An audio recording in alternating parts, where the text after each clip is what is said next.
wake of the QDR, in which we recommended an increase of 8 Marine battalions, or 9 Marine battalions, and 8 Army brigades. And so I would commend that to you. Take a look at it and see if some of the analysis doesn't track with the current analysis going on in the Pentagon. But it looks to me like the numbers aren't far apart in your recommendation and this recommendation that we did. Gentlemen, you've already served this country effectively, and we appreciate you. We appreciate your commitment. And Dr. Gates, thanks for taking on this extraordinarily difficult challenge. Now, last night the President outlined a new strategy for Iraq, and he told us that in this plan, as a part of the plan, he is going to be calling up reinforcements to carry out the plan. Let me just state that I intend to support him strongly. 4,000 of those reinforcements are going to be going to Anbar province. I've talked to the Marine leadership. They have requested those persons that increase in Marine strength. The 17,500 are going to be utilized in other provinces, primarily Baghdad, and primarily to carry out what I refer to as the Baghdad Plan. And I think the Baghdad Plan offers a bolder use of Iraqi military forces and an innovative use of American forces. And I want to go especially to the point that I understand that the plan involves a commitment by the Iraqi government to deploy 9 additional Iraqi battalions into the heart of battle within that city. Those battalions coming from the north and south of Iraq, coming from some of the peaceful areas that we've noted are the provinces in which some 27 Iraqi battalions have been stationed, and that those 9 battalions will be joining in Operation Baghdad. I recommend going further and working with the Iraqi government to ensure that all Iraqi battalions participate at some point in what I would call combat tours of these hot spot or contentious areas. As our witnesses know, I strongly believe that such redeployment will battle harden the Iraqi units. It will also reinforce civilian control of the military. That is, when that battalion commander gets a call from the Ministry of Defense to move out, and he doesn't saddle up and move out, that he is then replaced with a commander who will move out. It will also help develop the military chain of command and minimize what we're seeing now in localized militaries that have what I would call a community bias in their area of operations. Today I wrote a letter to the President recognizing the positive aspects of this new strategy, and in particular what I call the Baghdad 3-to-1 plan. And please tell me during your testimony if it's other than as I understand it through the briefings that we've had. The 3-to-1 plan uses a combination of 3 Iraqi battalions and 1 U.S. battalion in a backup and mentoring role in each of 9 security sectors in that city. Now, I've recommended to the President that if that is, in fact is the case and it works in Baghdad, that we use this plan as a blueprint for handing off security responsibilities throughout Iraq. As I told the President, this plan leverages the Iraqi military's unique ability to operate in the urban environment. That doesn't require high tech. It is obviously important that they have the cultural understanding and the language capability to do that, which Americans don't have. And it allows the Americans to support the operations by moving to what I would call our leverage positions of special operations, intelligence, firepower, precision strike, and logistics capabilities. The Iraqis that are in Baghdad will gain combat experience. They'll improve their military capabilities. They'll increase operational confidence through these combined U.S.-Iraqi operations.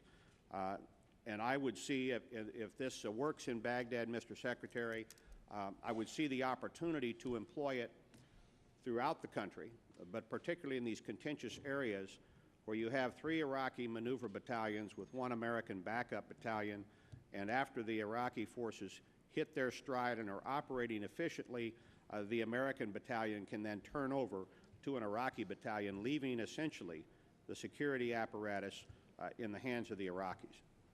I think this can serve as a template, and I would hope that you would look at it and talk to the combatant commanders in theater and see if we can't utilize it throughout the country.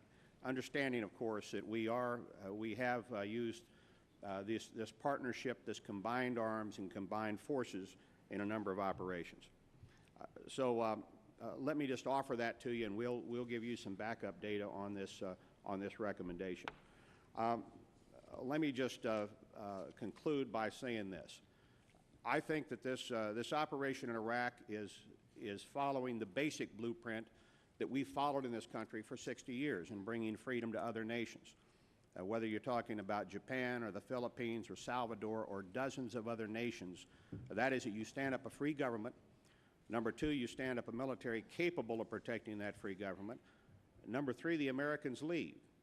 And right now we're involved in the most difficult challenge, which is standing up that military which is capable of protecting the free government. The President has a plan. He's vetted it with his military leadership. He has requested reinforcements to Anbar and to Baghdad to make this plan work. And I think it's incumbent upon us, in light of the fact that we are engaged in combat right now, that reinforcements have been requested, that they are needed, and this 21,500 person increase takes us essentially to the same level that we were last year at this time. I recommend strongly to my colleagues that we support the military leadership, we support the Commander-in-Chief, and Mr. Chairman, that we support the call for reinforcements. And thank you, Mr. Chairman. I thank my friend from San Diego. Did I get it right? I got it right. Thank you so much. Secretary Gates, the floor is yours. Yeah, there you go. Thank you, Mr. Chairman, Congressman Hunter, members of the committee. Let me say at the outset that it is a pleasure to appear before this committee for the first time as Secretary of Defense, and I might add on the anniversary of the conclusion of my third week in the job. The House Armed Services Committee has long been a steadfast friend and ally of our men and women in uniform and a source of support in meeting our nation's defense goals.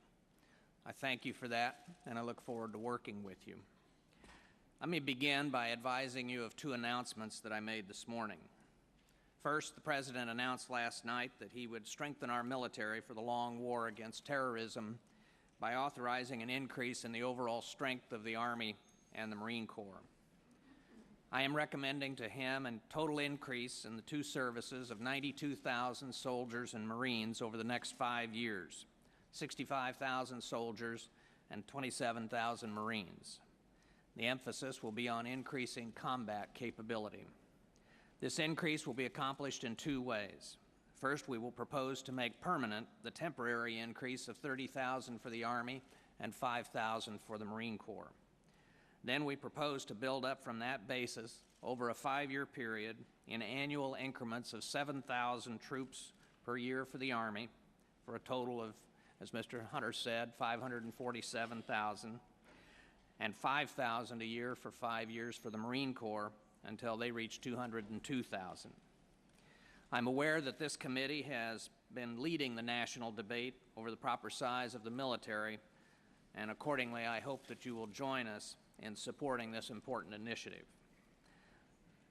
It'll take some time for these new troops to become available for deployment, but it is important that our men and women in uniform know that additional manpower and resources are on the way.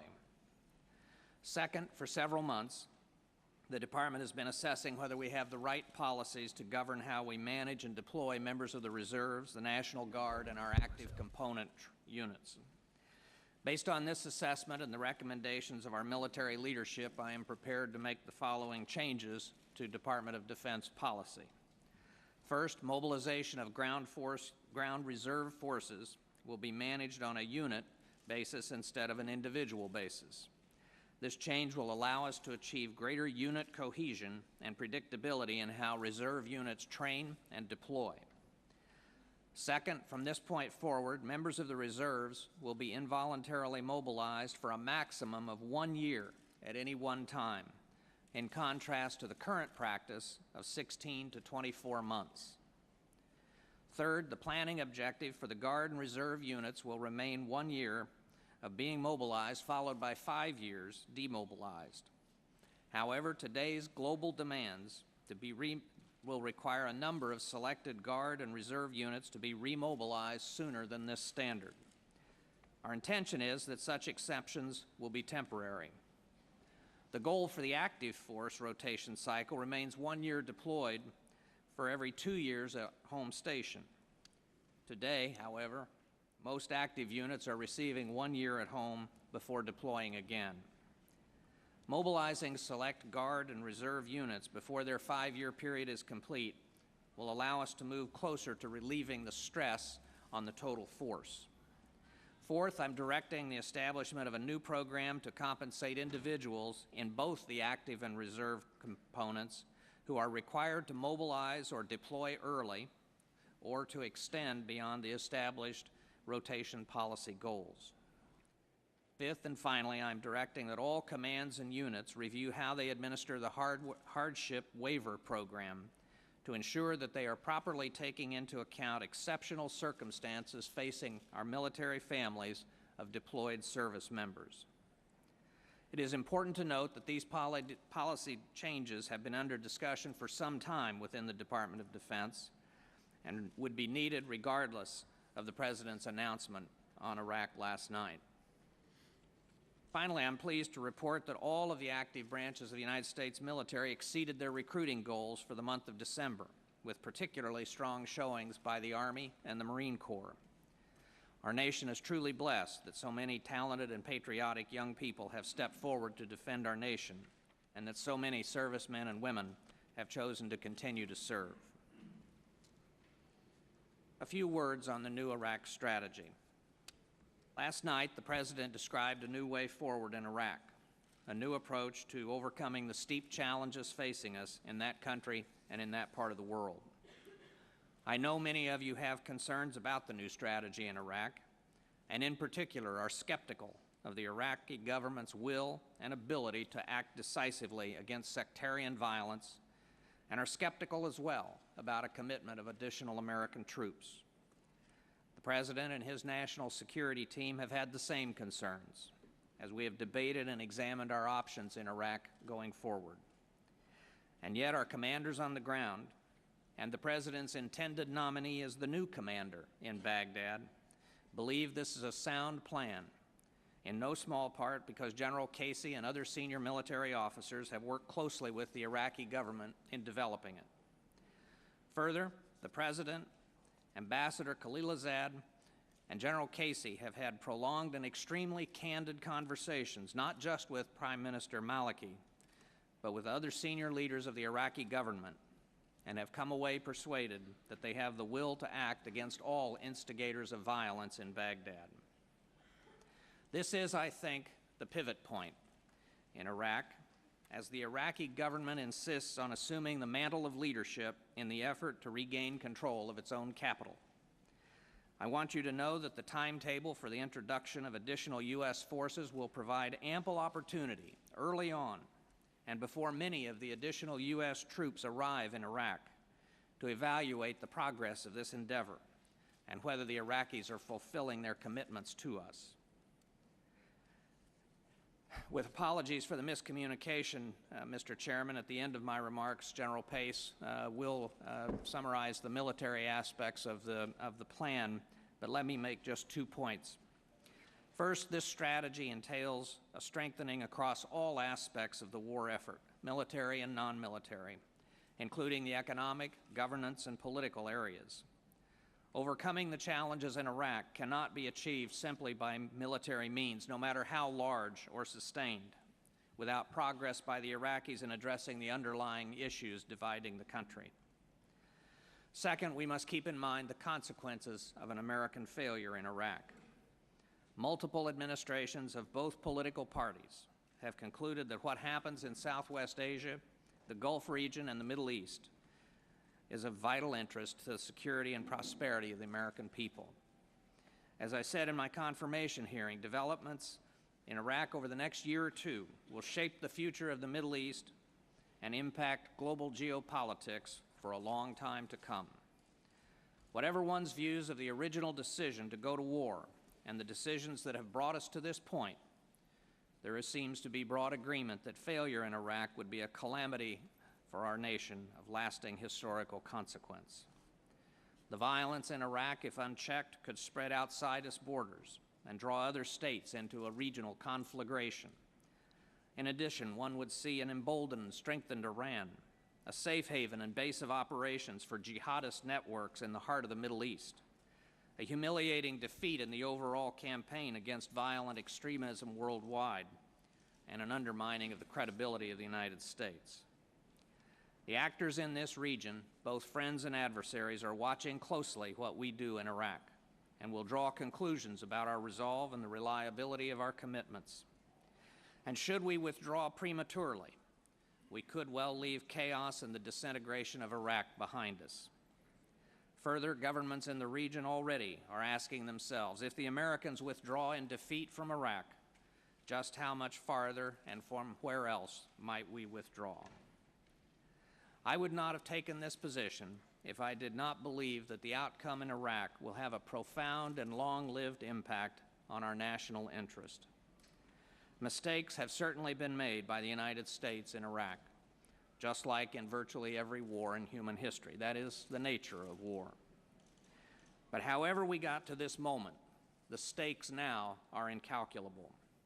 Your senior professional military officers in Iraq and in Washington believe in the efficacy of the strategy outlined by the President last night. They believe it is a sound plan that can work if the Iraqi government follows through on its commitments and if the non-military aspects of the strategy are implemented and sustained. Our senior military officers have worked closely with the Iraqis to develop this plan. The impetus to add U.S. forces came initially from our commanders there. It would be a sublime yet historic irony if those who believe the views of the military professionals were neglected at the onset of the war were now to dismiss the views of the military as irrelevant or wrong.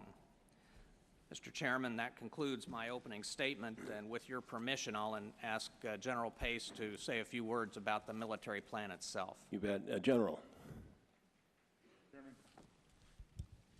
Mr. Chairman, Mr. Hunter, members of the committee, thank you for this opportunity to be with you. I would like to echo the Secretary's thanks to all of you for your very strong, consistent bipartisan support of all of us in the military.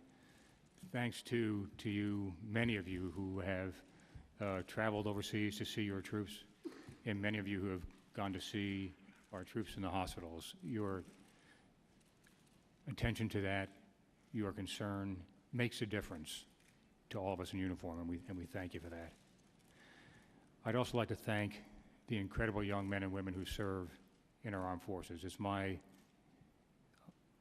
honor to sit before you as their representative, as they continue to amaze us all with the way that they strap on the duties that they've sworn to uphold and the way that they do it, and especially to their families. Every decision to deploy forces impacts families, and this one will as well. You know, our military families serve this country as well as anyone who's ever worn the uniform, and I'd like to thank them publicly.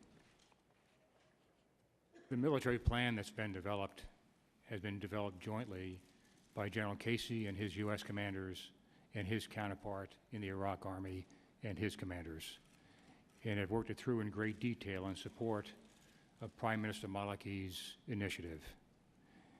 And the number one most important difference between this plan and other plans is the political environment in which it will be executed.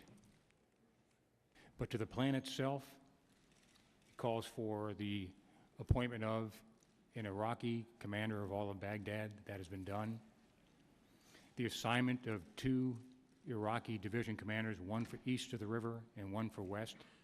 The selection of those commanders was done jointly by the Iraqi ground forces commander and by General Casey.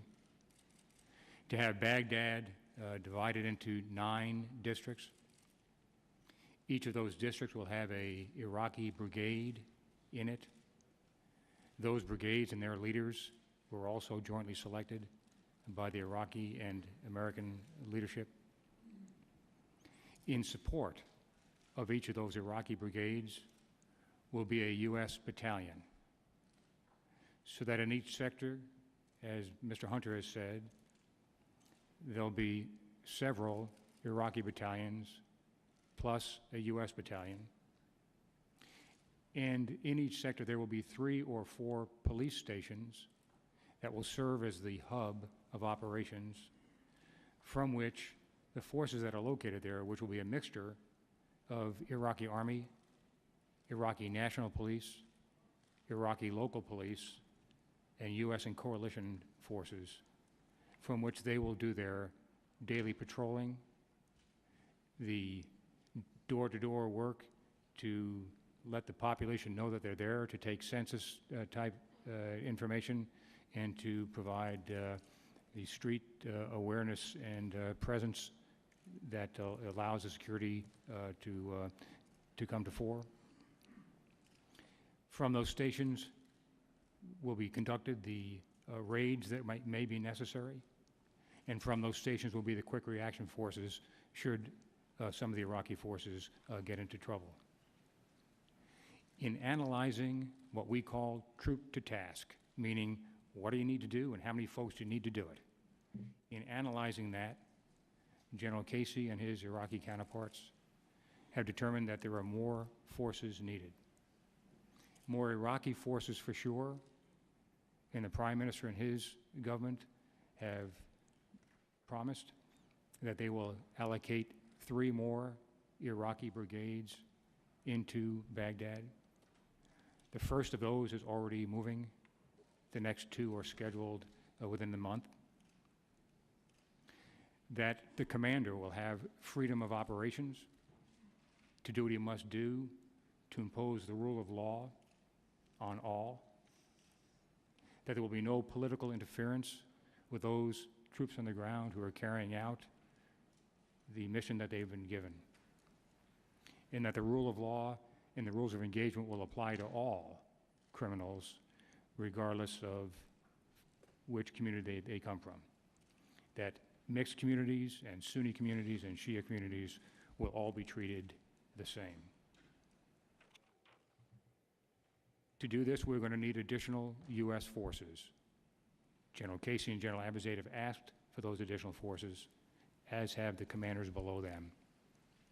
The additional forces will do what I've mentioned, which is to be able to have a battalion of our forces available with each Iraqi brigade, but they will also strengthen the size of the embed teams that we have with each Iraqi brigade, battalion, and company, so that when the Iraqi units get into trouble or need fire support, we're able to provide it to them quickly and efficiently. In addition, to reinforce success at an Al-Anbar province, the Marine commander out there has asked for, and General Casey and General Abizaid have asked for, an increase of about 4,000 troops out there. The Sunni sheikhs in that region have led the way in fighting al-Qaeda. They have recruited their own sons in the thousands to join their local police forces. In fact, about 1,000 Sunni youngsters right now from Al-Anbar are in Jordan at the police academy. And these additional U.S. forces at an Al-Anbar will allow those sheikhs and the Iraqi armed forces that are out there to provide continuing security to take advantage of this window of opportunity that's been presented by the leaders out there. So collectively, the military commanders, both U.S. and Iraqi, have asked for this increase. And those of us in advisory positions agree with their request. Mr. Chairman, I will save any further comment about how I got to my own conviction about this to the answer, the Q&A piece. But I do want to state for the record that I am of conviction that this military plan, properly part of new political emphasis and new economic plus-up, can provide the success we're looking for. Thank you, sir. General, thank you very much. We all know the conflict. There's not going to be one on the battlefield. We know it's going to be a matter of will among the political leaders of Iraq as well as the Iraqi people. And you spoke, both of you spoke about commitments by the Iraqi government and Prime Minister Maliki. Mr. Secretary, are there any additional commitments made by the Iraqi Prime Minister or the Iraqi government other than the ones General Pace just outlined for us? Mr. Chairman, I think that those are the principal ones. Clearly, the ones that have been most important to our forces are that the Iraqi military will be in the lead in these operations. Another is that no parts of the city will be immune, that there will be no more calls from government offices to Iraqi or U.S. forces who have detained someone who is politically connected, demanding that they be released. That will not, we're assured that will not happen. We have been assured of additional Iraqi forces that will be brought into the capital. I think those are the principal commitments. Thank you very much. I noticed in your remarks, Mr. Secretary, you used the phrase, if the Iraqi government follows through on its commitments. And General Pace and you have just told us of the Iraqi commitments that they made, and we all, of course, know the importance of governments as well as individuals living up to commitments. Mr. Secretary, what if the Iraqi government does not live up to those commitments? What is the punishment or the outcome of such violation of their commitments? And I think this committee should know should that come to pass. First of all, I think it's important to note that the commitment is not just a commitment that has been made by Prime Minister Maliki. The President, the Ambassador, and others have talked to President Talabani, to Sunni representatives in the government, to other Shia representatives such as Mr. Hakim, and made it quite clear that this is not just a burden on the Prime Minister, but on the entire Iraqi government. As I indicated in my testimony, I think that we will see fairly early whether the Iraqi government is prepared to carry out its commitments. And there was another one that I should have mentioned, and that is that they have committed to spend up to $10 billion of their own money on economic development as part of this effort. Because we will know that fairly early and before very many American additional troops have been sent to Iraq, we will be in a position, obviously, to go back to them and point out their failure to live up to their commitments if we see that in a tactical situation in one place or another, or if we hear that there's been a call from a government office.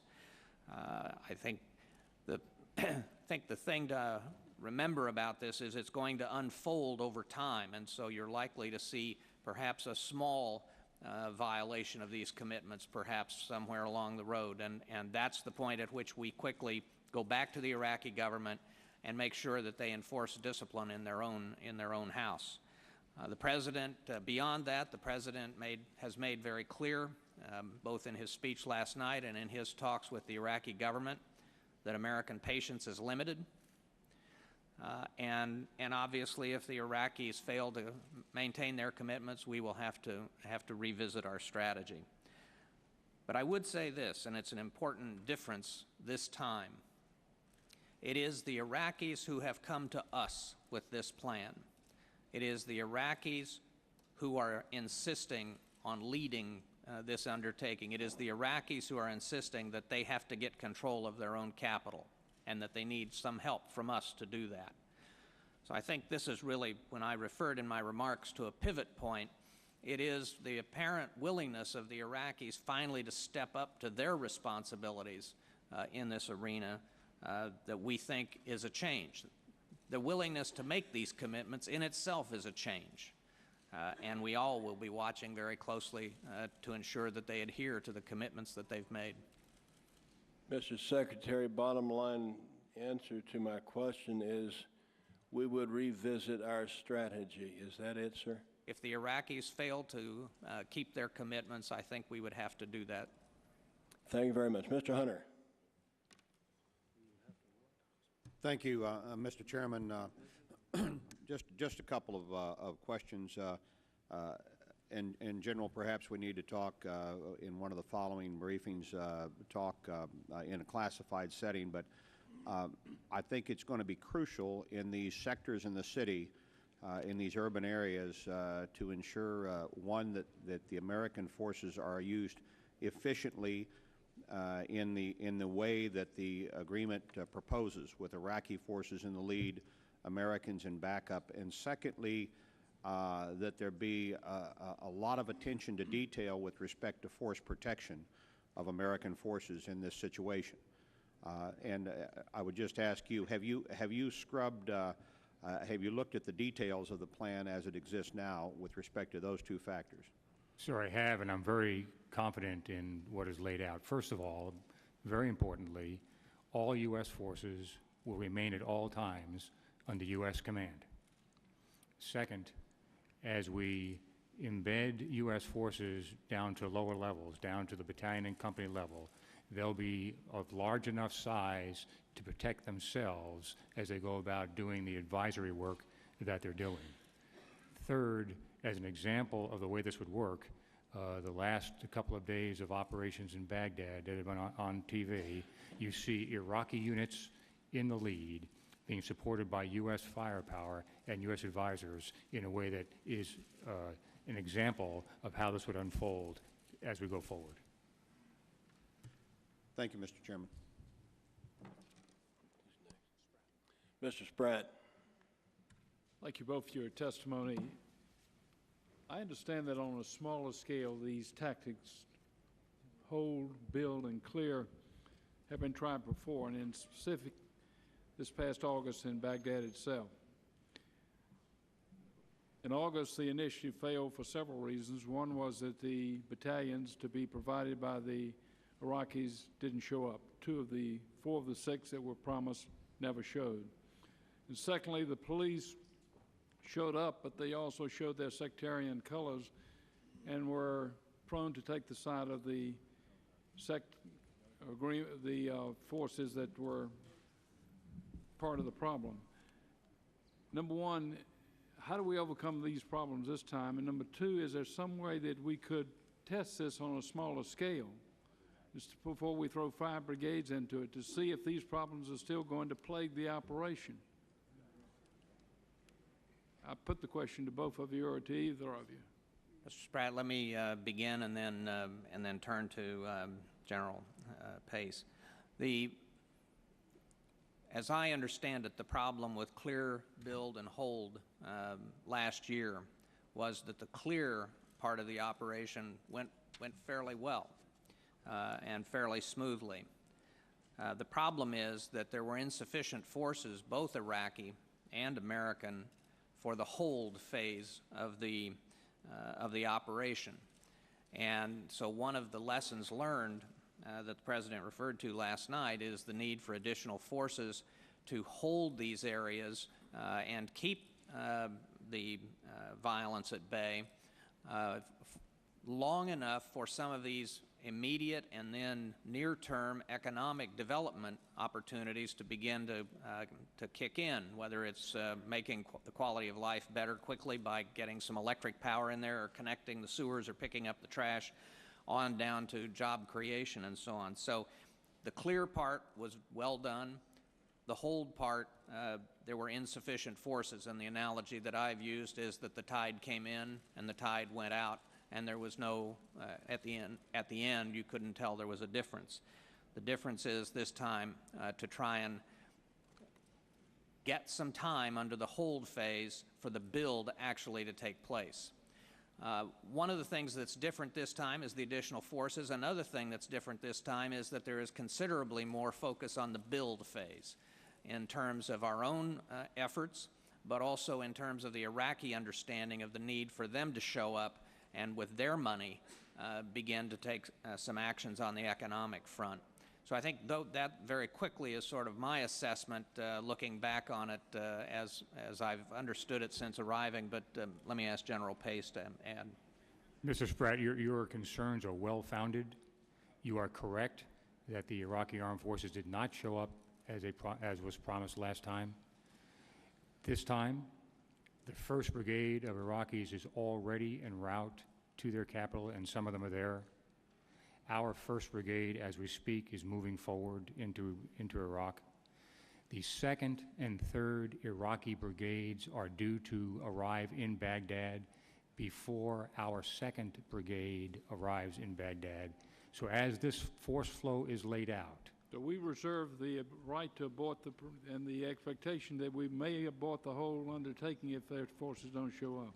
so we expect this to work, and we are focused on making this successful. But we do expect the Iraqi government to provide the resources that they say they will provide, and we have alternatives available to us, as the Secretary has said, to relook the strategy if the premises on which this plan is based turn out to be inaccurate. However, all of what the Iraqi leadership is saying is different, and all of what has happened to date has been positive with regard to the things they said they would do and what has happened. Everything they said they would do by now, they have done. Thank you very much. Thank you so much. Mr. Saxon, please. Mr. Secretary, welcome. Thank you for what you're doing. General, good to see you again. Thank you for what you're doing. I'm interested to know how the activities, the presence and activities of al-Qaeda were taken into consideration in developing this plan. I'd like to just frame the question, if I may. This seems to me to be a very, very serious part of our problem and our efforts that are geared toward solving the problem. I have here a letter that was written from al-Zawahiri, of course the second in command of al-Qaeda, to Zarqawi. The letter is dated July 9th, 2005, and it was declassified by the Director of National Intelligence on October 11th, 2005. And I just want to read some very brief parts of it. After the perfunctory opening, it says, "It has always been my belief," this is, of course, al-Zawahiri talking, writing, "it has always been my belief that a victory of Islam will never take place until a Muslim state is established in the Levant, in Egypt, and in the neighboring states of the peninsula and in Iraq." And then he goes on in another part of the letter to talk about our long-term strategy. He said it has 4 stages. The first stage is to expel the Americans from Iraq. The second stage is to establish an Islamic authority, and then to develop it into a level of a caliphate. The third stage is to extend the jihad wave to the secular countries neighboring Iraq, and the fourth stage is to clash with Israel. I have another document here that is comes out of West Point from the Combating Terrorism Center. It's a writing by Brian Fishman of that organization. And it says that on October 15th, 2006, al-Qaeda in Iraq announced that it had succeeded from Iraq and declared an independent state in the country's Sunni-dominated western regions. This new political entity is called the Islamic State of Iraq. I wanted to bring this question to you in that context because I believe that this is an extremely serious part of the problem that we face and is, in fact, at the root of much of the sectarian violence that is currently going on in Iraq. Would you comment on that for us, Mr. Secretary? Yes, it clearly has a major impact on the explosion of sectarian violence. There was the Al-Qaeda and the insurgents, but especially Al-Qaeda, had been working for some time to try and stoke sectarian warfare in Iraq. And they finally succeeded last February with the bombing of the Samarra Mosque. So the notion that this was a spontaneous outbreak is, I think, mistaken. The fact is that there have been a number of provocative acts by Al-Qaeda trying to provoke sectarian warfare, and they finally succeeded. One of the areas where we actually see some positive signs already is in Anbar province, which is the province that you were referring to in the correspondence that you read. As General Pace indicated, the local sheikhs have decided to try and contest Al-Qaeda's ambitions in Anbar. They have allied themselves and allied with us. And we are seeing some signs of success in weakening Al-Qaeda in that area. And in fact, it was during General Pace's and my visit to Baghdad a couple of weeks ago that General Odierno talked to us about these successes and indicated that he thought he could reinforce this success with the addition of some additional forces, some additional Marines in Anbar province. And that was really the origin, I think, of the request for the additional forces for Anbar province. So it's clear that Anbar is critical to this, to the ambitions of Al-Qaeda in Iraq, and I think we've made some headway. General, would you like to add anything? So that's a great summary, sir. Thank you. Thank you very much. Mr. Ortiz. Mr. Secretary, congratulations on your new position, and General Pace, good to have you with us. Today I ask my question on behalf of the 3,000 soldiers and troops that have been killed and the 20,000 wounded in the past 3 years in this war.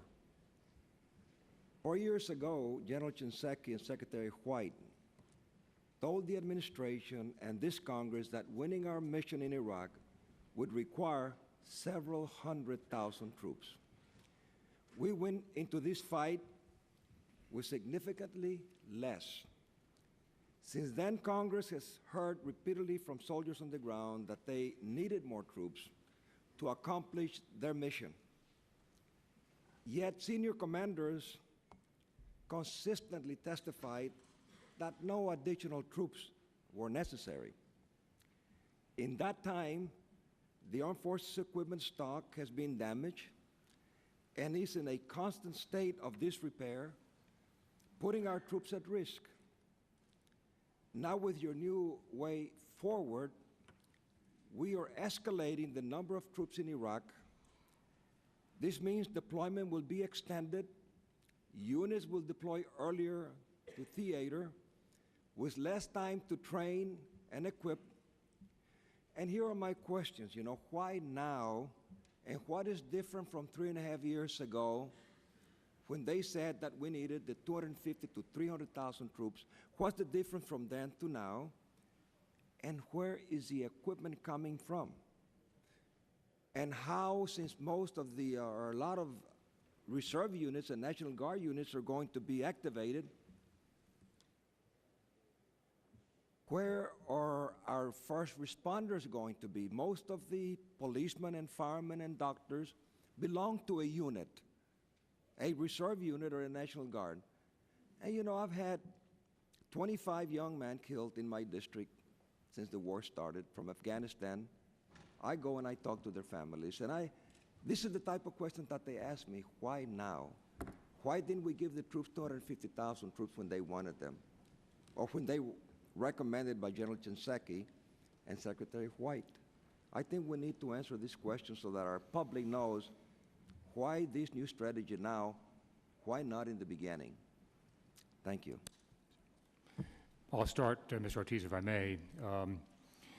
First of all, General Shinseki's comments about X 100,000 troops were in answer to testimonial questions that he was being asked in the Senate Armed Services Committee. He demurred several times, but when asked the third time about how many troops it would take, he said he thought several 100,000. In the deliberation, which was the answer he gave to the Senate at the time. In the deliberations before that time and after that time, as a member of the Joint Chiefs, and I was the vice chairman at the time, General Shinseki was not advocating for that number as an answer. He gave that as a guesstimate of what it might take.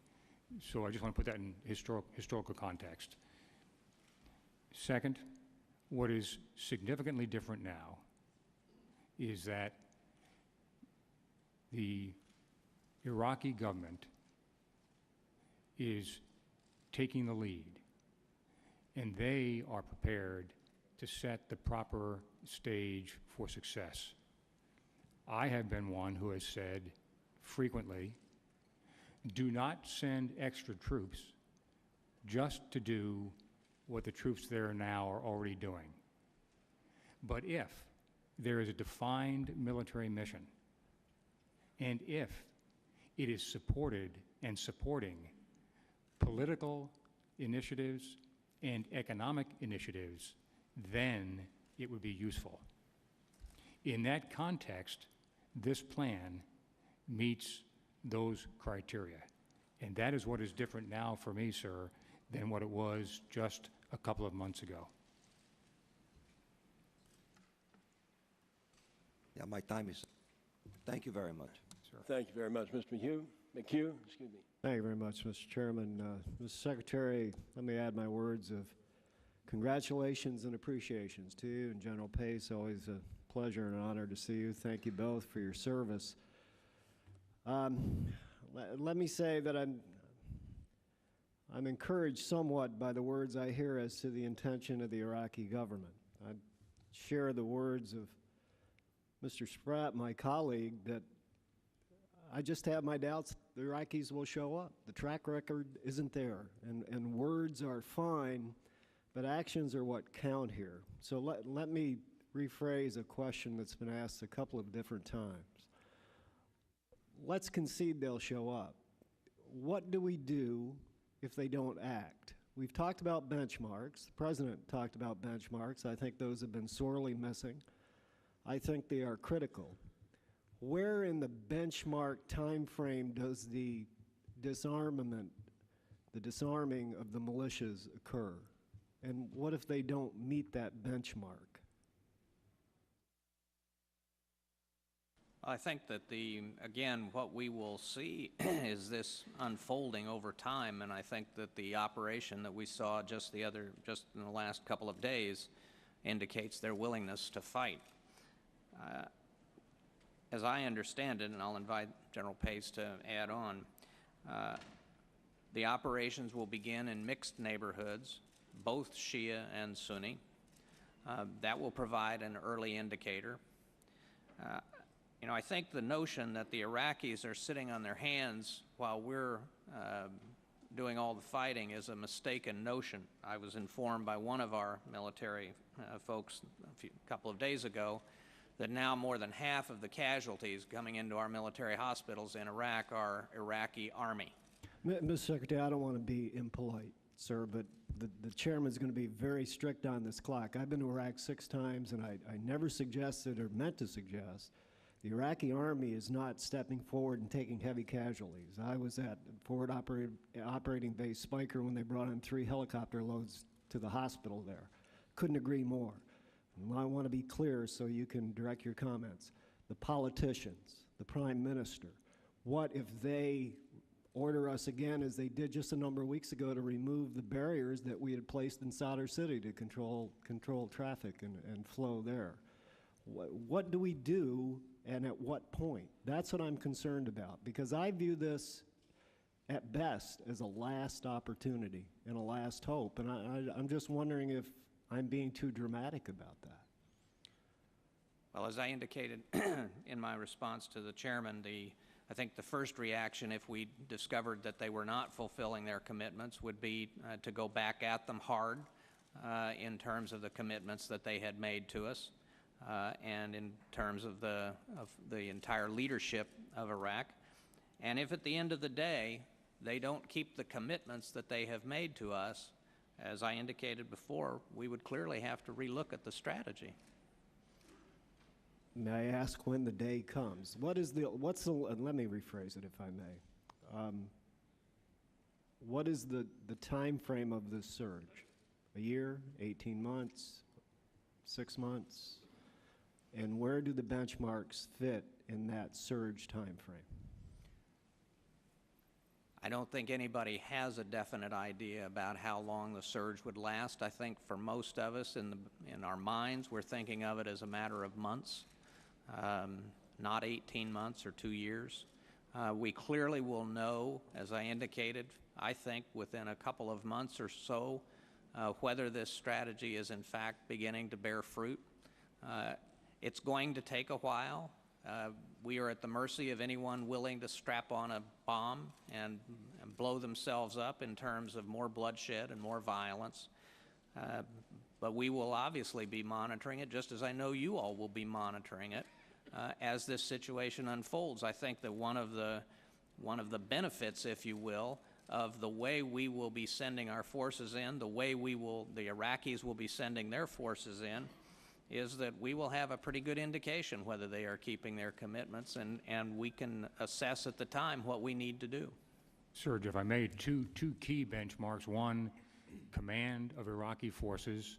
9 of the 10 Iraqi divisions are due to be under direct Iraqi command by the end of March, the 10th by the end of June.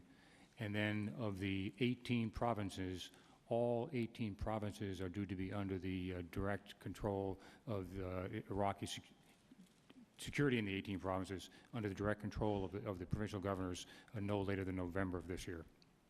I thank you both. And let me just say in closing, as someone who has supported the president and who believes in what he's trying to achieve here, the frustration I think some of us feel is certainly not with our military. God love them for the challenges they have faced and the sacrifices they have made. But with the civilian leadership in Iraq, who I'm afraid still raise questions about their commitment. But I hope this is a step in the right direction. Thank the gentleman, Mr. Taylor. Thank you, Mr. Chairman. Thank you, Secretary Gates and General Pace, for being here, and thank you both for agreeing to serve our country. A poll published by the Brookings Institute just last month shows that really an appalling 92% of the Sunnis approve of attacks on U.S.-led forces. 62% of all the Shiites, leads to a total throughout the country of 61% of Iraqis approve of attacks on U.S. forces. Now, Mr. Secretary, you've only been here a few weeks, but I'll remind you that early on, taxpayer-funded polls of Iraq showed that we had about an 80% approval rating. Within about a year and a half, that number had flip-flopped to about 80% disapproval of the U.S. presence. When the numbers went sour, our State Department quit furnishing those numbers to Congress on a regular basis. So, if your numbers are contrary to this, I would like to hear them.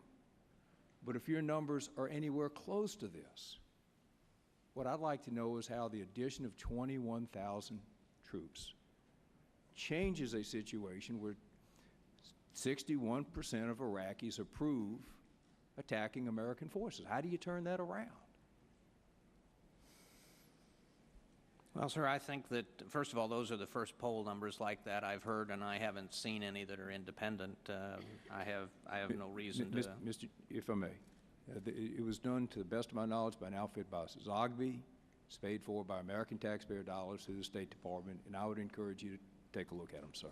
I will do that. I have no reason to question what you've reported.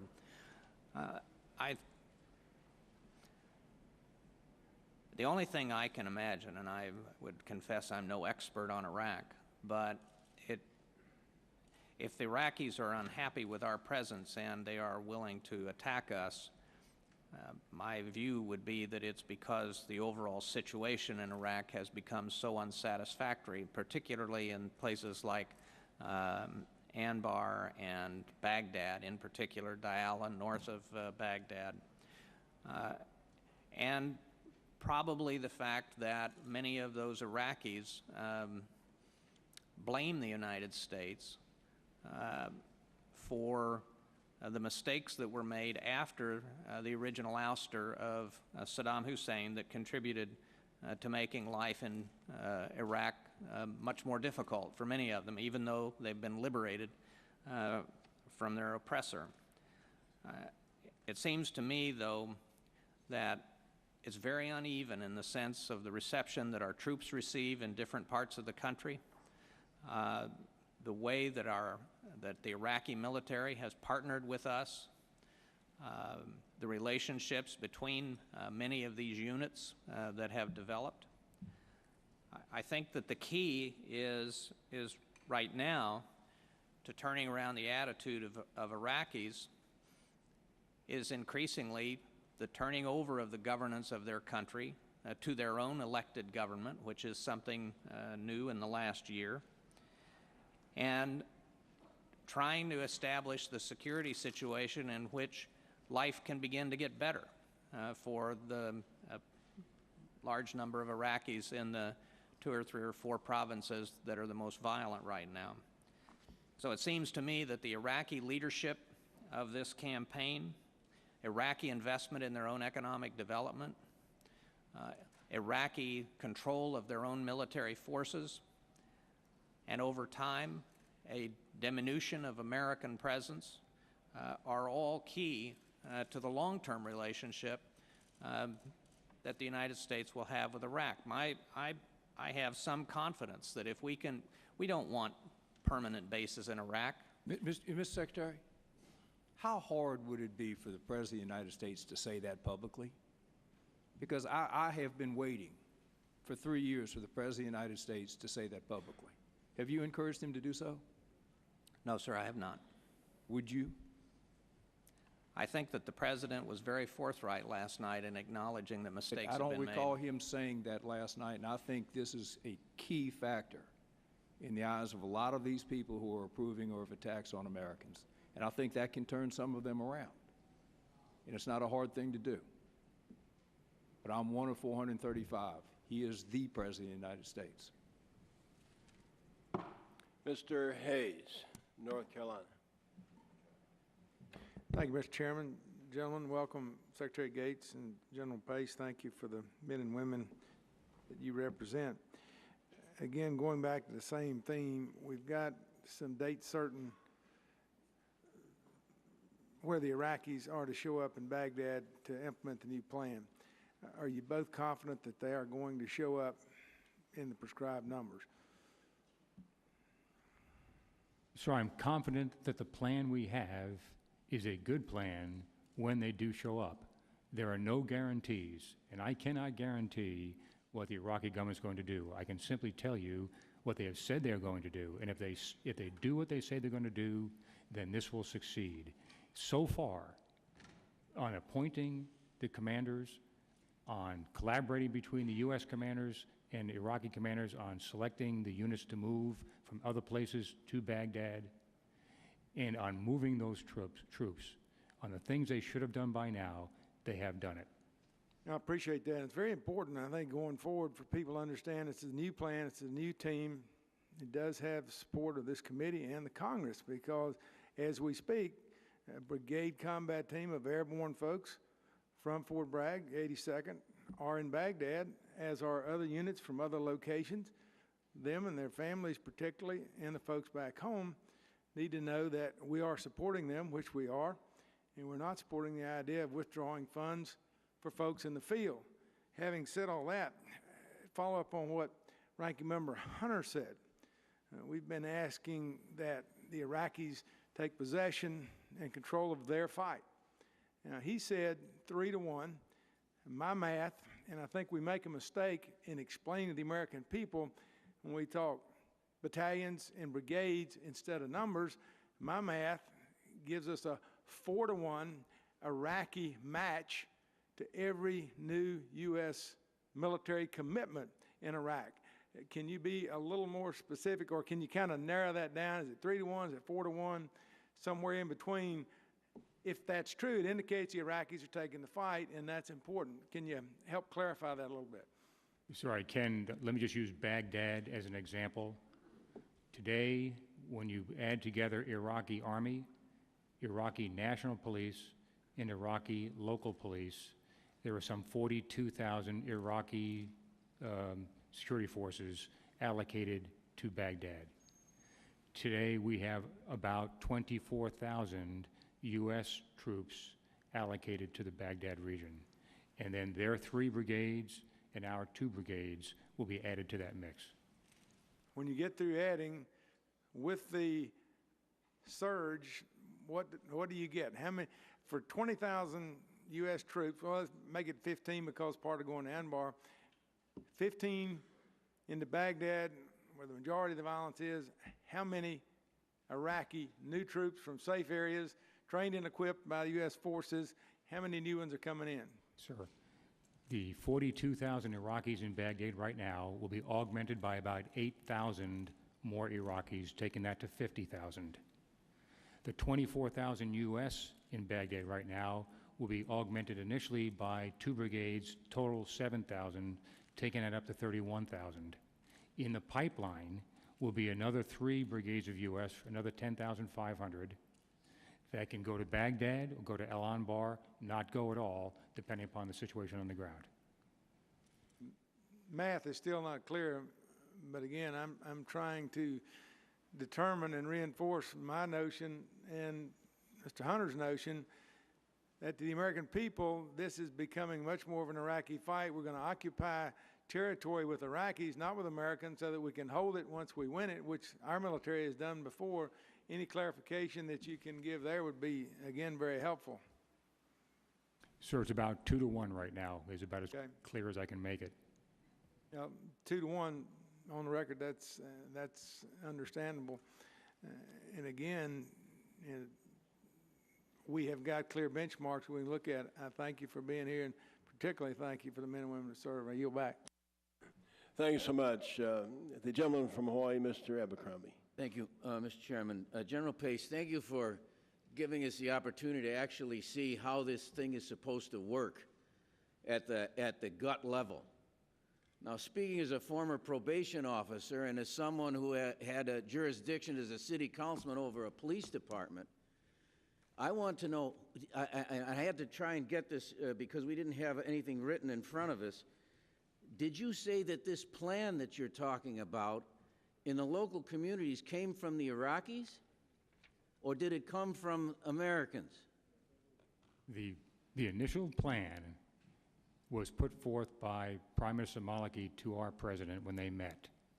Well, they should have had at least one police chief from somewhere to give them some guidance. This is the craziest, dumbest plan I've ever seen or heard of in my life. You were proposing a mixture, your word is a mixture, of national police, local police, National Army, and U.S. military to operate out of local police stations to go into neighborhoods to apprehend criminals, to begin to clear and build on that basis, and you haven't the slightest idea of how many days, weeks, or months it's going to take. What on earth leads you or the President or the Prime Minister or anybody in the Joint Chiefs to think such a plan will work anywhere in the world? There's not a police chief in this country or any other country in the world that would sustain such a plan with mixed control. There's no way for anybody under such circumstances to be able to indicate who's in charge or who has authority of whatever action they're supposed to take. How is it supposed to work? Understand your concern, sir. Once the Prime Minister and the President agreed that the Prime Minister's plan was a good plan to facilitate, the U.S. commanders and the Iraqi commanders sat down together. Iraqi police, Iraqi army, and U.S. and coalition commanders. They together, General Casey and his subordinates and the Iraqi leaders and their subordinates, met and worked through the details of this plan. There is one commander per district. There's an overall commander whose name is Lieutenant General Aboud. Below him, Baghdad? sir? For Baghdad? For Baghdad. He's a general in the Iraqi army. He was appointed yesterday or the day before by the Prime Minister as the overall commander. So American troops will be taking orders from an Iraqi general in Baghdad? No, sir, they will not. They And will how's stay. it going to work? Thank you, sir. Underneath the Iraqi commander are two Iraqi division commanders, one east of the river and one west of the river. Underneath those two generals, still Iraqi, are the Iraqi brigade commanders who are responsible for everything in their 9 separate districts in the region. Those Iraqi brigade commanders are partnered with our U.S. battalions, and they will operate in those areas just like they are operating in the streets of Baghdad right now, with the Iraqis doing the patrolling, Iraqis doing the sweeping, and when they need the kinds of skills and capacity they don't have, like air power, we will do it like we've been doing the last couple of days in Baghdad, provide it to them. But the U.S. will stay under U.S. command, and the Iraqis will be under Iraqi command, and General Casey and his counterpart Iraqi partner will work together on the command and control of that. How is that any different than what's been done since November of 2005?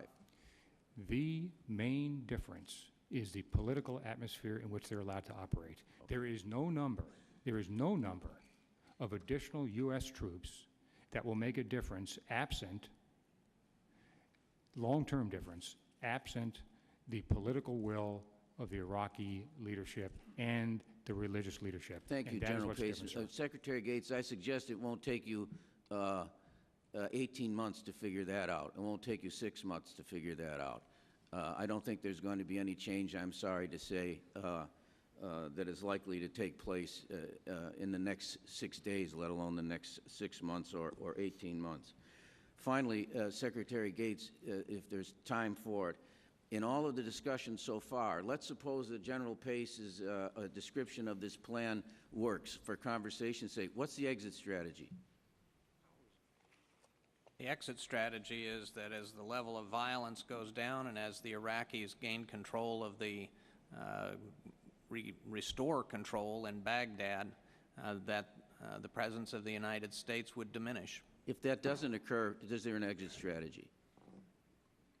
I think Answer the question, then we go to Ms. Davis.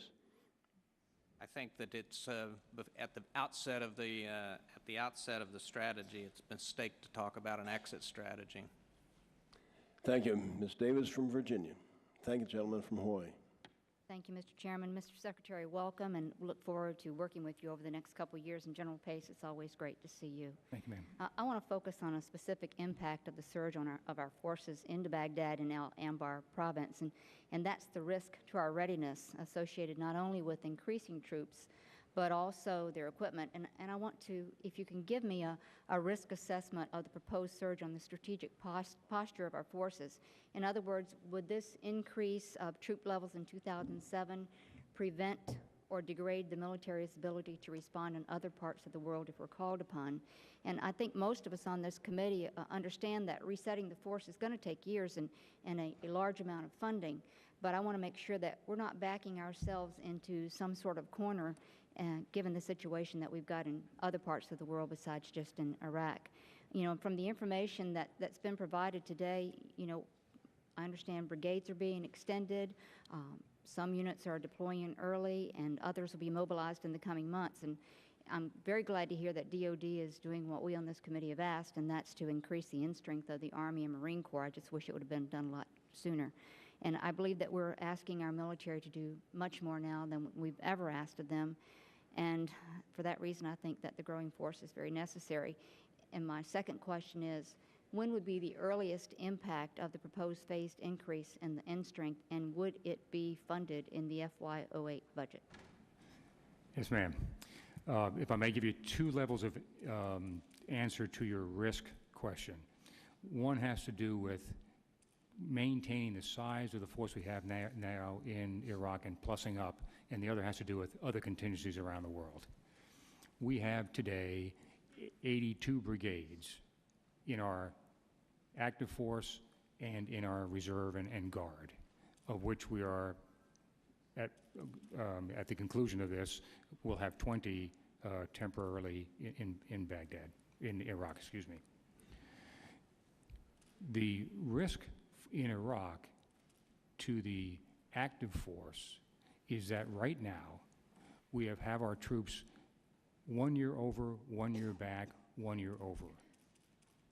So as you go to increase the size of the current force in Iraq, and you use the active force to do the increase because they're the ones who are most ready to go, then you are taking people who are in this train to be deployed over the next year and moving them forward. So you're shortening the time that they have at home, and you're beginning to use up their time that they would have spent in Iraq next year, using it up this year.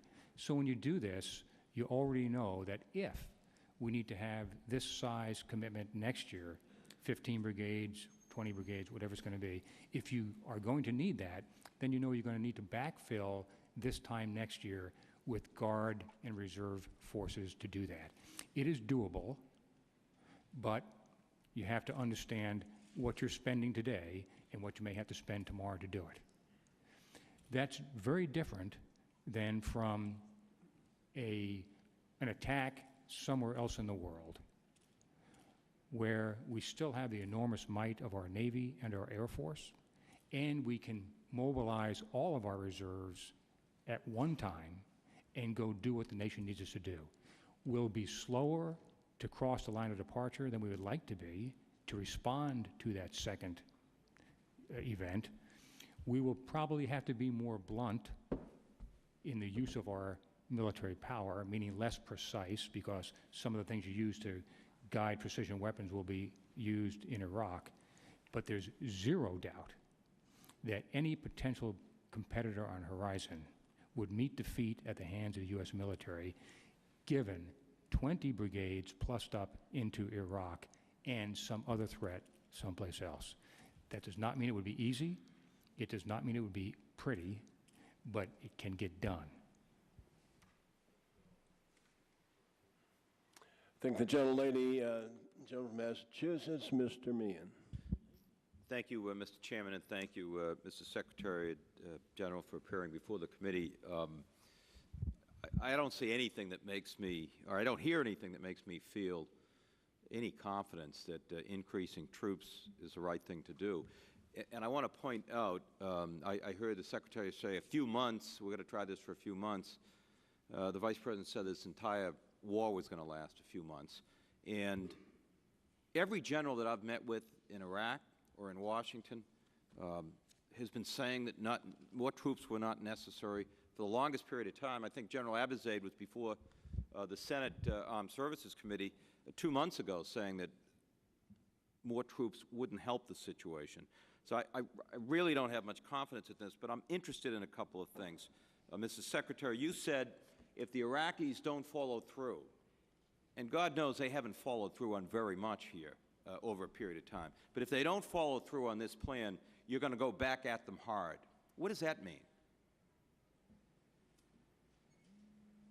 Well, the first approach would clearly be in Baghdad in terms of reminding them of their commitments and causing them, telling them they had to meet the commitments that they had made to us. I mean, the first response is going to be a diplomatic and political one. But that's been going on for a long period of time. now? What happens if they're unable to meet their commitments? I don't understand at what point do we say then we're going to back off here. If you can't live up to your commitments, if the Iraqis can't live up to their commitments, at what point do we say enough is enough? We're going to start not bringing more troops in. We're going to start to reduce the upfront presence of American troops. The statistics that Mr. Taylor gave have been consistent over a period of years. We're an occupying force there. I heard the General talk about this force. It's important to point out the force is an occupying force. It's not a training force. And Mr. Secretary, you were part of the bipartisan Iraq study group that had gotten together, and I realize you weren't there at the end for the recommendations, but you certainly were part of the process for the majority of the time. Recommendation number 43, which I thought everyone agreed, military priorities in Iraq must change, with the highest priority given to the training, equipping, advising, and support mission to counterterrorism operations. Are you in agreement? I don't see how this is consistent with that priority of training our troops. I think the primary mission of the American forces in Iraq, we've all agreed, has been to stand up a viable security force, Iraqi security force. And I don't see how this is going to help us with that. It seems to me the President is clinging to this hope that the war can be won militarily. And I don't know anyone that thinks the war can be won militarily. It can be won politically. But we can't get the Iraqis to step up to the plate on very much. And I hear you saying we're going to go back hard at them. It hasn't worked for a period of time. At some point, there comes a judgment day when we're going to have to make a decision. And I'm just wondering what it is, when it is, after 4 years. Would you agree that this isn't going to do you agree with the military priorities being highest regard to training, as the Iraq Study Group had said? And how is this consistent? I think that that has been the highest priority. The problem that we have faced is that due to the actions of al-Qaeda and others in stoking the sectarian violence, the violence in Baghdad has reached a point where it was difficult for the political process in Baghdad to go any further. And Mr. Secretary, excuse me, but that's also the problem with reconstruction and economic development. We've spent billions of dollars in Iraq with little or nothing to show for it because the contractors that have been hired to be put in, it's too violent. There's too much violence. They can't have contractors go in because they get killed. Why is it going to be any different now? We're going to take $1 billion more. I just don't see any light at the end of the tunnel here. Well, I think that if there is Mr. Skelton and I talked about this last evening. The question is, are you optimistic or pessimistic? It's pretty. My own view is that the one source of optimism is that for the first time in this process, you have the Iraqis insisting on taking the lead, insisting on being out in front, and insisting on beginning this attempt to get control of their own capital. With us only in a support role. As I indicated at the beginning, we will know fairly quickly, I think, whether they are prepared to follow through on these commitments. I think one of the things we sometimes lose sight of is that there was an election for the first time in Iraqi history just a year ago, a little over a year ago. This government wasn't stood up until last spring. These are people who have never run anything in their lives. They've been in opposition. Frankly, the challenges that have faced them in trying to deal with the problems they have, I think, have been pretty extraordinary. And the fact that it has taken them some period of time to get themselves in a position where they think they're ready to take the lead and take charge of this thing is not surprising. Well, I thank the gentleman, and I might say before I call on the gentleman from Virginia, Mr. Forbes, we're supposed to have 3 votes, and I was in hopes we could continue the hearing while we switched off to do the votes, but with 3 it's going to be impossible. Try to keep the hearing, Mr. Secretary, going as long as we can and try to make the recess as short as we can. But with your indulgence, and General, with your indulgence, please stay when we do make the necessary trip over for those 3 votes. We'd appreciate it. Mr. Forbes.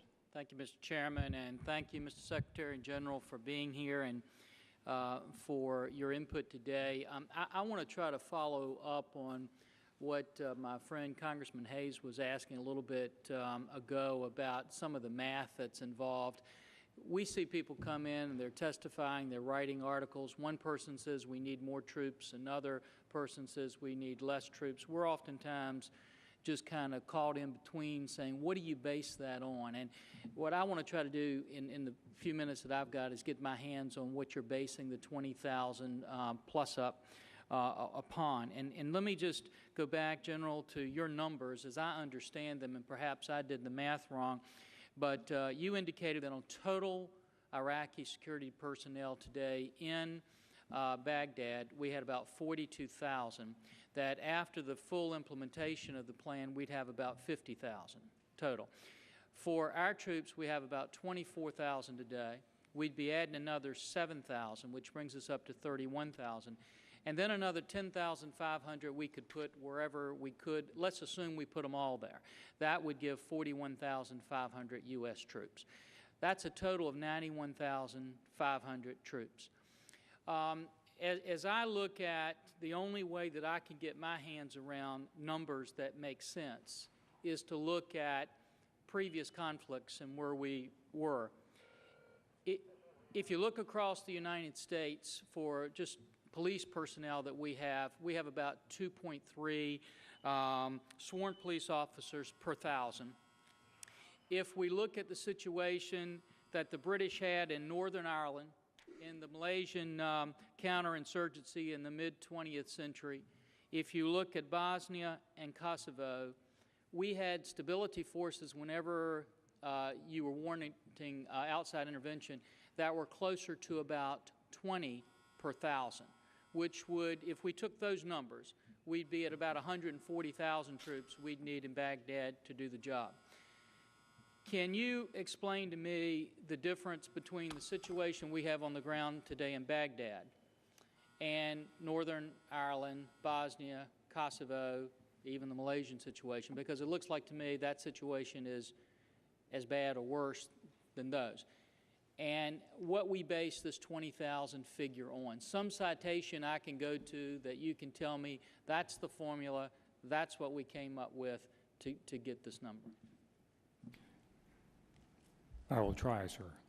Understand that everything is different, every place is different, and but the only thing I'd point out is at least we have a pattern, and we have to some way base some of what we do on facts and objectivity, and we look at those four situations, all seem to be about the same numerical basis. What makes us think we can do it with less numbers, or is my math just off on that?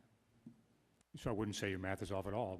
I would also point out that El Salvador was a very successful transition to democracy with 55 U.S. advisors, so the math isn't always good for the situation.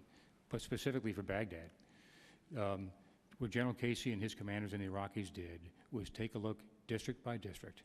What do they need to do? How many patrols do they need to have? How many patrolmen out on the street do they need to have? How much door-to-door knocking would they need to do? How much reinforcing forces would they need, quick reaction forces and the like, and take each of the tasks that they would have to do every day, 24 hours a day, 7 days a week, and just do the pure math that tells you how many folks you need. When they did that, they came up with a need for 3 more Iraqi brigades and 2 more U.S. brigades. Al Anbar, the math added 1 more U.S. brigades for a total of 6. What we then did in response to that request from the commanders in the field was to say, okay, understand, how about if, in addition to that, we provide you additional forces available to you so that when the enemy takes whatever action he takes, when opportunities present themselves for reinforcement of success, you have forces available to you. So the 20,000 is a combination of what the commanders on the ground specifically asked for based on their math, plus an additional factor for the unknown.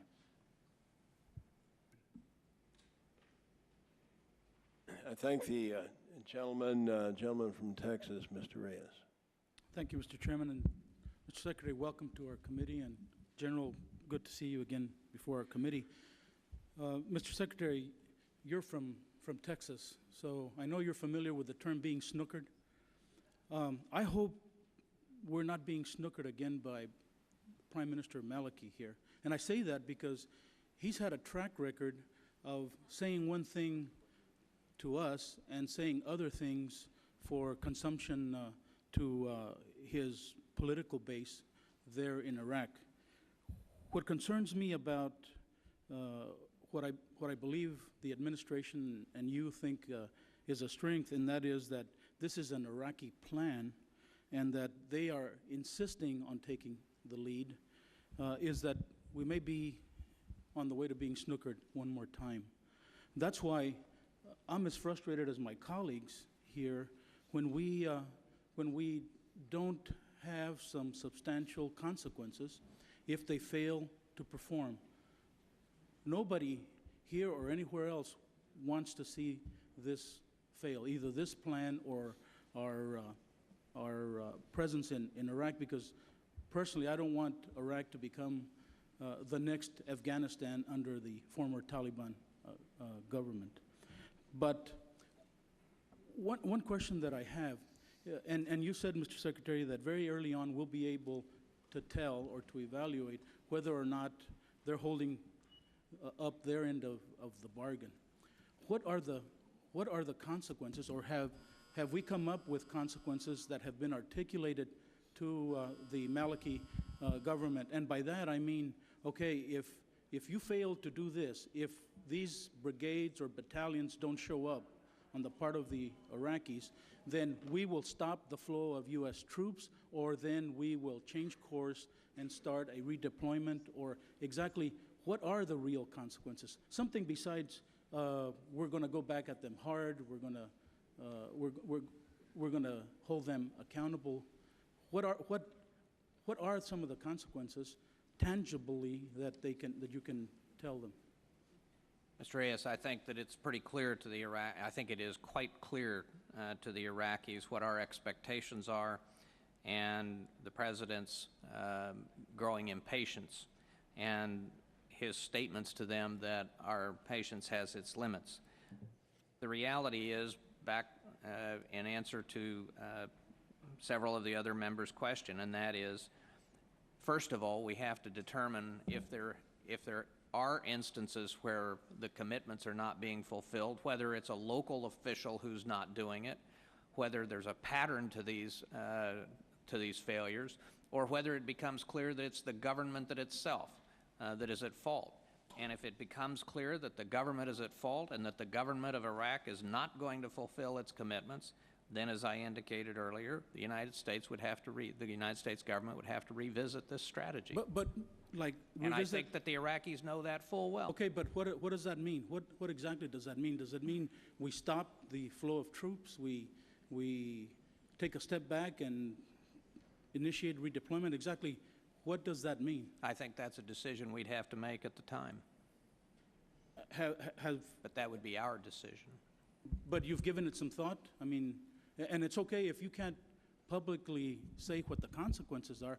That's well and good, because then maybe we can have a closed hearing and we can get some assurance that, in fact, there have been some consequences articulated privately, or that we've thought about. These are the kinds of things we're going to do if they don't perform.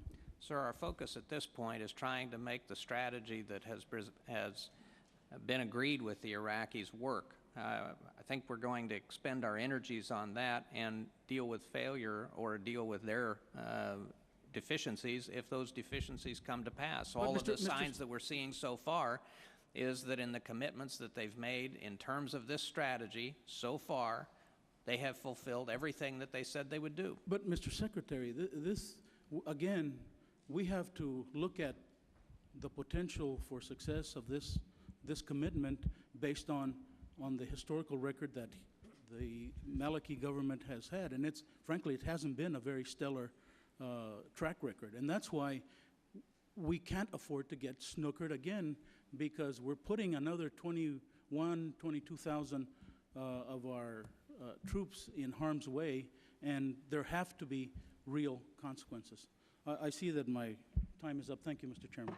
I'm going to ask one more member to ask questions, and then we will break. Mr. Wilson. Thank you, Mr. Chairman, and Thank you, Mr. Secretary, and thank you, General, for being here today, and thank you for your service to our country. I was very pleased that Congressman Hayes and Congressman Forbes were able to establish that in Baghdad that there would be substantially more Iraqi forces than American forces. This is indeed a joint operation. Mr. Secretary, heard you say that the Iraqi forces will be taking the lead. And I will be meeting, I'm a parent of 4 sons in the military. I'll be meeting with other parents. Could you and the General please explain to family members what it means that the Iraqi forces are in the lead, and how would this work practically as our forces are facing the enemy in the streets of Baghdad? Go ahead. Sir, in the lead means that they are the ones who are doing the day-to-day patrolling. They are the ones who are doing the knocking on the doors to do the census work and to tell the inhabitants of that home that the Iraqi armed forces are there for their protection. They're the ones who will be the responders to any kinds of phone calls, tips, and the like. But we will be the ones that will give them the additional capacity that they don't have. And I'll repeat what I said today about what's happening in Haifa Street the last couple of days. The Iraqis were sweeping through that area. The Iraqi army was. They got into a firefight. They needed additional fire support. They got that from our helicopters and our fixed wing. So those are the kinds of things where they'll be out. That does not mean that U.S. forces will not be patrolling. It does not mean that U.S. forces will not be doing the things we need to do for our own self-protection and for the stability of the areas around which we are living. But it does mean that most of that work will be being done by the Iraqis with our backing. And this is substantially different from what's being done now? What's substantially different, sir, is it will be the armed forces of both countries will be able to do it throughout Baghdad. Up until now, each time we've tried this, when we were operating in Sunni neighborhoods, that was okay. When we got into mixed neighborhoods, that got a little bit dicey. And when we tried to go into Shia neighborhoods, often the Iraqis were told to stop, or we captured somebody and we were asked to give them back. What is substantially different is the intent to apply the rule of law across Baghdad without regard to which neighborhood the criminal lives. And I was happy to hear the President indicate, and you just indicated too, in terms of rules of engagement, that there'll be changes in terms of catch and release. What about, I've had troops express concern to me about safe houses that they go and they secure terrorists, and then they leave the home, and then the next week it's restored again as a safe house for terrorism. And the experience in many countries is those homes are demolished. What will be, how can I answer that? Part of the problem in the past, sir, is we have not had, because in part the Iraqi units did not show up. We did not have enough units after we did the clearing to be able to do the hold. So when there were not enough Iraqi troops to do the hold and we left, then the people came back to that house.